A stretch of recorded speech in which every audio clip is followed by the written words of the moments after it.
This is Glynndana Shevlin, a 58-year-old who has worked at Disneyland Resort for over 30 years. She started as a cashier in 1988 and currently works in the e-ticket club lounge as a food and beverage concierge host, a position she has held since 1991.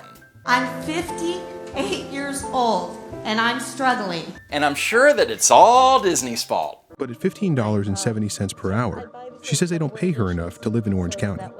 She rents a room from a friend and keeps the rest of her possessions in a storage locker. Now you might be thinking $15.70 an hour for a food server is pretty good, especially if Glynndana gets tips.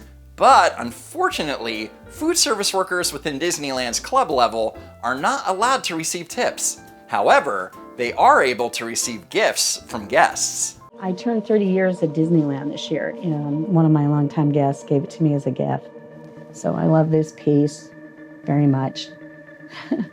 I'm gonna bet that she has a ton of crap like this in her storage locker. And if she does, and she's that down and out, sell them! They aren't doing any good sitting in storage. Or on her floor for that matter. But let's hear more about her position at Disneyland. I work in the most beautiful room in the Adventure Tower at the Disneyland Hotel. And I feed these guests the most amazing gourmet food you've ever seen. Sounds fantastic! Tell me more! We have breakfast in the morning. We put out a beautiful spread like salmon, prosciutto, Mickey waffles.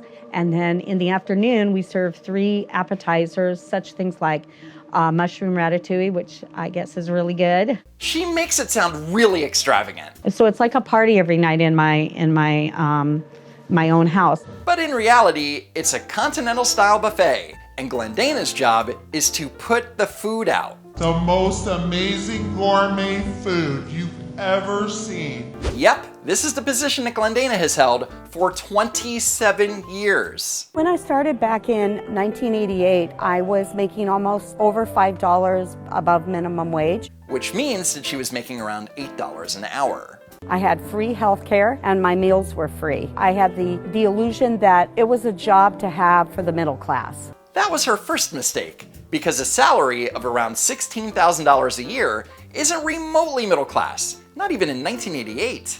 After 30 years working with the company, I want to be shown respect and dignity and have Disney pay a living wage. At $15.70 an hour, Glynndana is making well above California's minimum wage. My wage has only increased since 2008, $2. This is called hitting a wall. Me, in 1988, was able to afford a 1-bedroom apartment.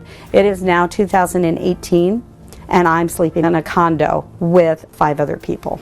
Because she's basically held the same low-skill, low-paying job for the last 30 years. Right now, I don't think it's just Disney. I think it's all over. Corporations are not paying rent, food, everything else is going up, but wages are not.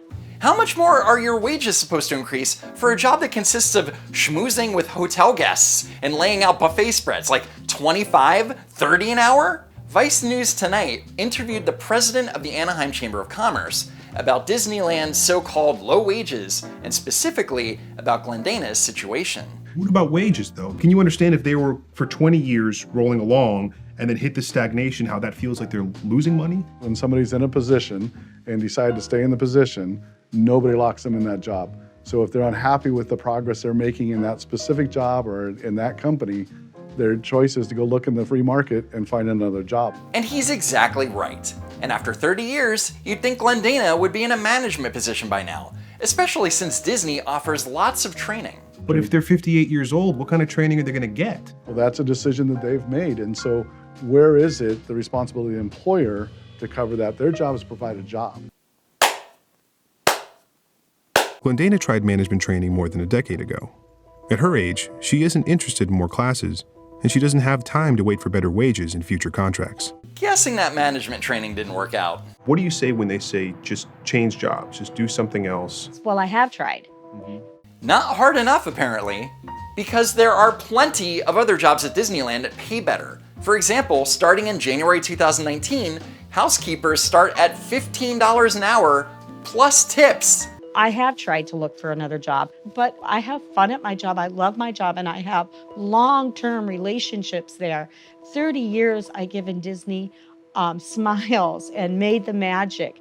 Why should I change? Wow, could she be any more entitled? But she has fun at her job, and she loves her job. If only there was a reason for Glynndana to change. Right now, I'm looking for a place to live. 1 out of 10 of us are homeless of some sort in the last 2 years. Some of us are sleeping in our cars. I've done that a couple of times. It's a struggle. I couldn't pay rent this month. In the last 5 years, I've been evicted 3 times, and I'm sleeping in a condo with 5 other people. I feel like I'm a working poor. Do you ever find yourself hungry at work? Yes. And is it tough because you're serving food? Yes. I eat 1 meal a day just to survive. Why should I change?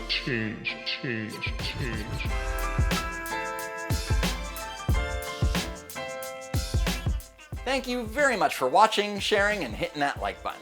And while you're here, check out this playlist for some more videos. And a huge thanks to all of my Patreon pals, supporters of my content, and all of my subscribers.